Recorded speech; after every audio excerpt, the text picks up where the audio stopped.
Hello. How's everybody feeling? I'm going to do my power pose. Get started. Thank you, Sarah. What if you only did what you love? And I don't mean the fantasy version of your life. I mean your real life, your day-to-day, your business. What if you only did what lit you up? Yeah. And I mean every decision, every risk, every choice came from a place of love. Yeah. Now, before your mind starts wandering and going into all these places, why that isn't possible, stay with me here. Be with me in this moment. Today's talk isn't about comfort. It's about playing and loving your edge. Yeah. I'm curious. Give me a raise of hands. Who thinks that's possible? All right. All right. That is more than I thought. I love it. So when I got the opportunity to speak to you all, I was like, what? Like what? Creating a life where you don't need permission to feel alive. There wasn't one big breakdown. There was no explosion that had me move to Costa Rica to pack up my life. There was just this pull that I wasn't living my life anymore. I was maintaining. I wasn't creating. So I packed up my life, packed up the family, and decided to make the move. Not because I was running away from something, because I was finally answering a call to start really living my life. And as I go into this dialogue with you, I'm here to tell you, you've been told that doing what you love is naive. And I'm here to tell you not doing what you love is soul suicide. Because today's talk, it's about me for you. Because you don't need another concept. You need to see what's possible. And I realize there's only two ways to create. Through love or fear. I'm going to say that again. There's only two ways to create, through love or through fear. So I'm a coach. This for me, this is alive, this is fun, but I love coaching. I love helping my clients see that they can draw the line in the sand and start creating a life that they actually love. That's a big premise in this talk, drawing a line in the sand and creating a life from love. So I want you to think about your business, and I'm curious. I want you to think of how many of y'all are doing one thing in your business that you hate? Right? You're doing one thing in your business that you dislike. I know hate is strong. Anything come alive for you guys? Everybody loves everything they do already in their business? Yes. Yes? Okay. Give me a show of hands. Who's at least doing one thing in their business that they hate? Okay. All right. I'll go first. Some things that I have hated in my business in the past is raising prices, right? That discomfort of raising prices or creating clients. That's been really challenging, like being in that constant creation of creating clients. Yeah. So I'm curious, shout out a few. What are some of the things you're hating? What are some of the things you're hating in your business? I heard something over here. Bookkeeping. Bookkeeping, okay. Bookkeeping's one. Who else? Editing, okay, editing, all right. Anything else? Marketing, okay. I love that. Marketing. Anything else come alive? Reading emails. Yeah, right? Thank you. Reading emails can be such a drag, right? So everything you just named, you are tolerating. Those are the things you are tolerating in your business. like bookkeeping, right? Like I find that when my clients are tolerating something, it pulls from who they're being. They don't hate the bookkeeping, they don't hate the marketing, but once you step into that space of tolerating, you start tolerating what you do. And that shifts everything. You're not coming from this place of love, of creation. You're only tolerating. Yeah, today's talk is not about this far-fetched idea of only loving what you do. It's learning to love the discomfort. It's learning to love that edge, that felt sense, that feel of what that feels like, right? And then when you start loving your edge, anything can happen. Like right now, I'm feeling my edge for sure, being up here and speaking to you all. And that's where the growth is. That's where the power is. That's where the love is. Okay, so everybody pull out their notepads, please. Pull out your notepads. Okay, so what I want you to do is I want you to write down some of the things that you are tolerating in your business. And I want us to get to the felt sense of it, right? So what are the things you're tolerating in your business? Okay, we got some things written down? Perfect, I see everyone writing. What are you tolerating in your business? Because when you come from tolerating, again, you start losing that way of being, dialing this in. I want to tell you a little bit about me. So I came from the trade show industry, producing large-scale events. Everything was about logistics. Everything was about deadlines. And there was something that was always calling me to one more tiny whisper. Is this it? Does anybody else have that whisper in their business? Is this it? Like, is this it? And I knew there was so much more. And that, knowing that there's so much more, has led me here to you, to this new creativity, to this new freedom. Okay, so who wants to play with me? What's coming up as we dive into this tolerating? Who's written something down? Who wants to do something live with me? Anybody? Yes, over here. What do you have? Of my team. You don't want your team. Hello. Hi. I wrote down reliability of my team. That's something that I'm tolerating. Any Colin's talk actually make me realize that I'm tolerating that they are always asking me. So I ask myself, empower them enough. Yeah. But I'm tolerating. Okay. You're tolerating it. Okay. So as we go with this love, what would love do here? Like, what would love do with your team, this tolerating, like holding everything, you're holding everything up. What would love do? What I love?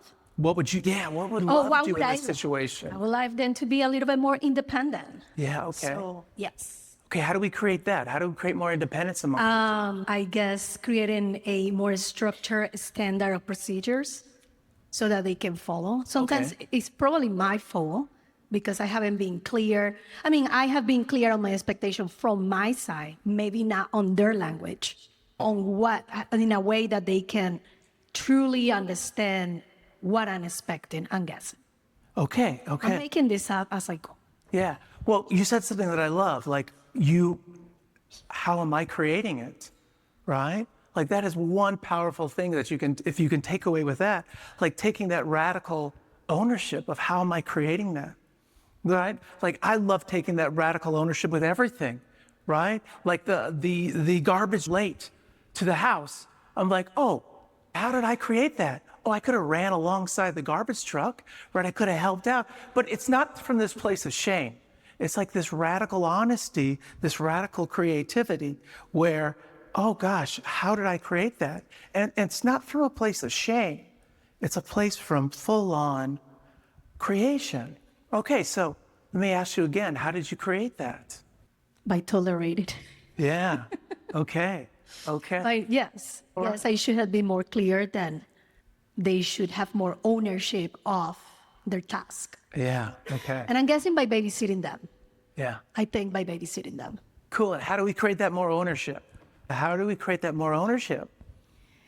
I guess by creating clear standards and procedures, following them for a little bit, and then once I feel comfortable that they know what the task is, letting them be the owners of it. Okay.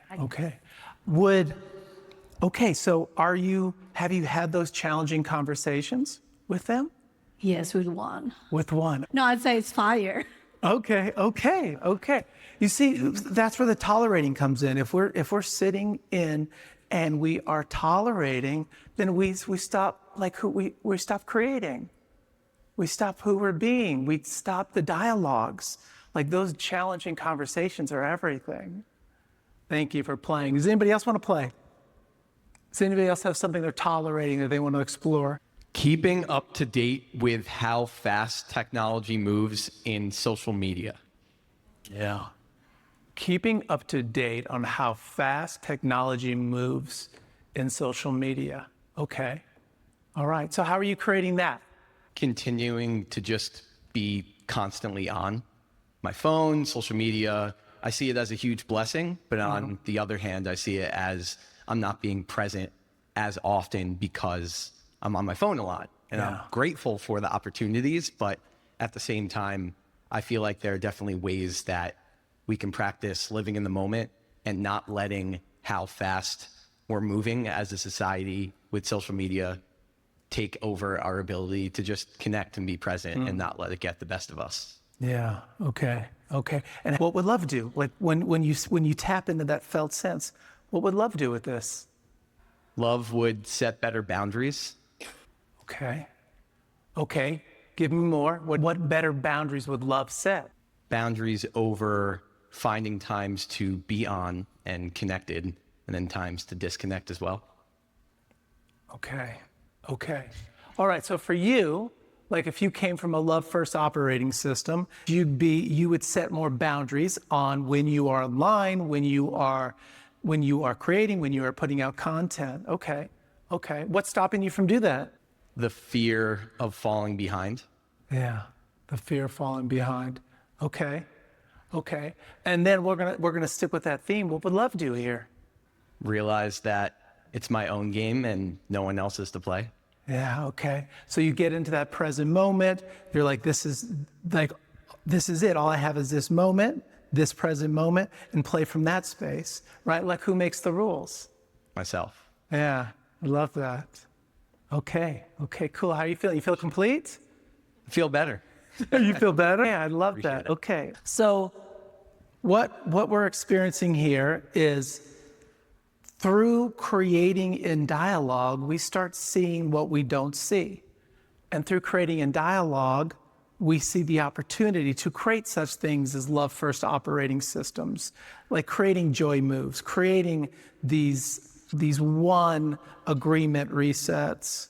So I'm curious on how many of y'all or how many people in this room are avoiding the challenging conversations with their team. What does that look like?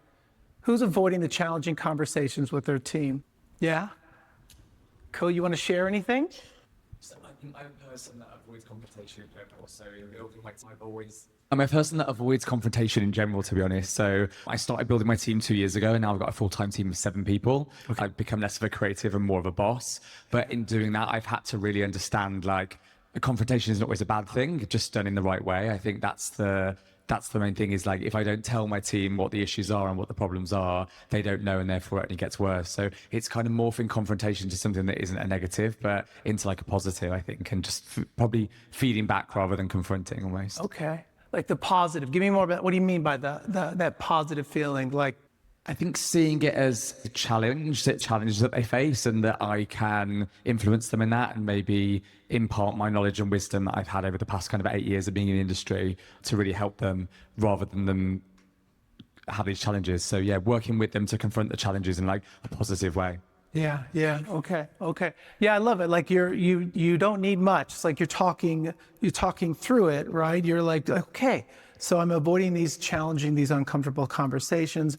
Why aren't I not having these uncomfortable conversations? And there's something there, right? There's a reason why you're putting it off, right? Like you're getting something, right, by not having it, right? And what I'm hearing, okay, so We're not, or so would it be fair to say we are tolerating?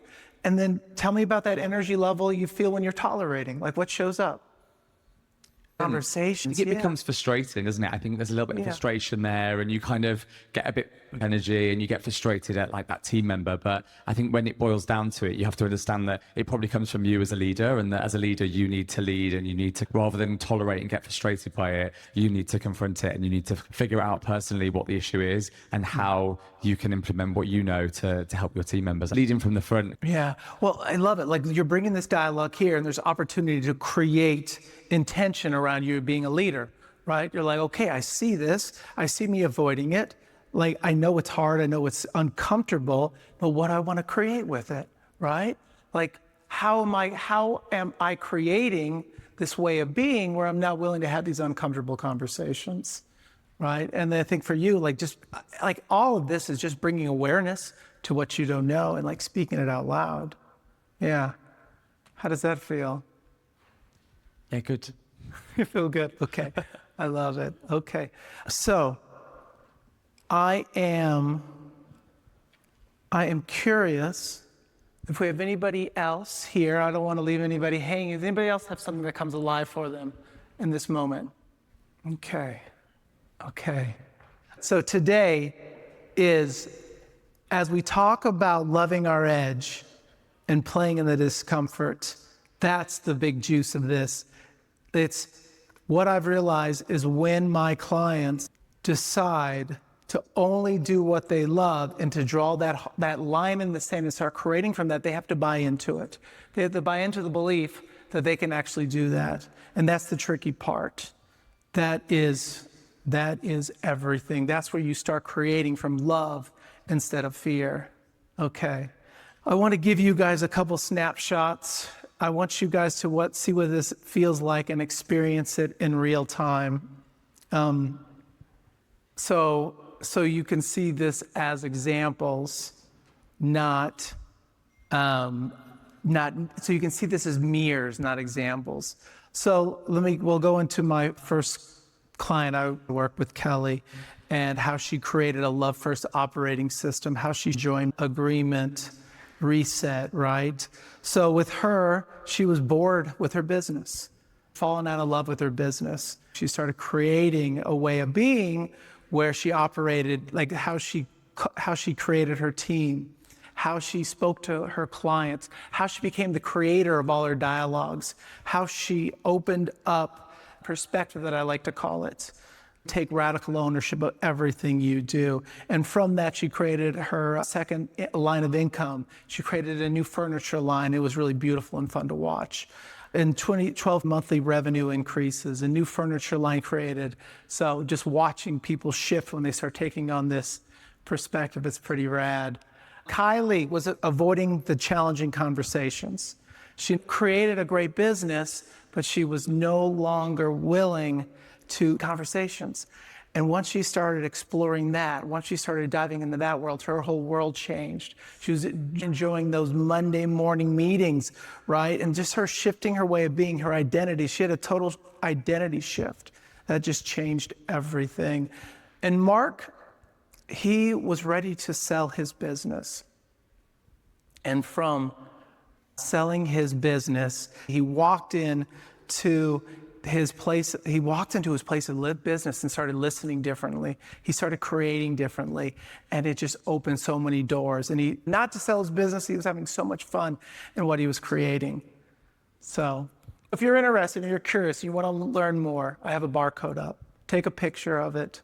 If you're curious, you want to learn more. I've created something special for you for this event, because what I was told you guys most need is change. The fear of the change is in your business, in your life, in your relationships.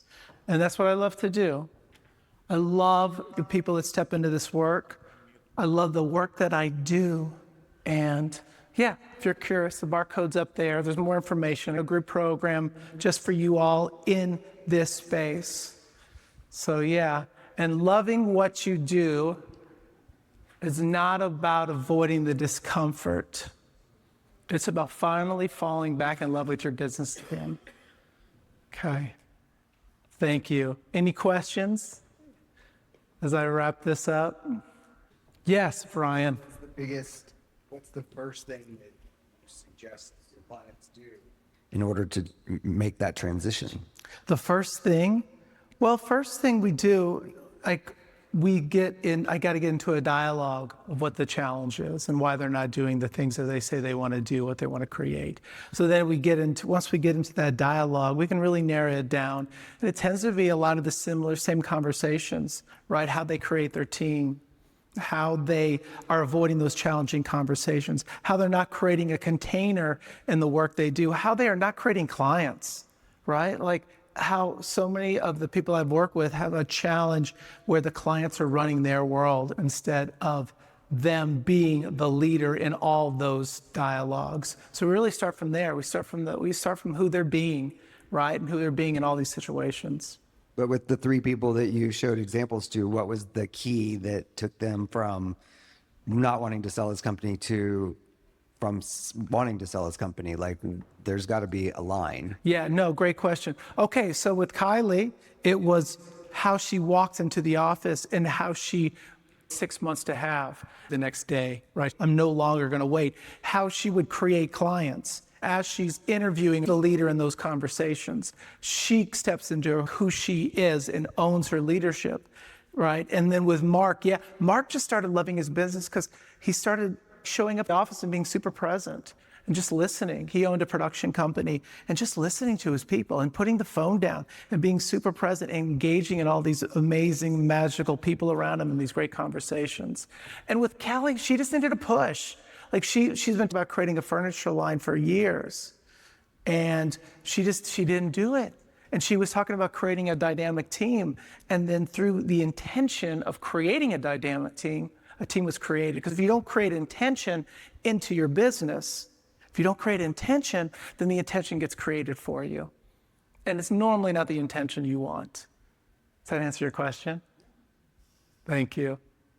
Anybody else? Thank you so much. Thank you for having me. Thank you for being here. Thank you, Alex. That's wonderful. Thank you.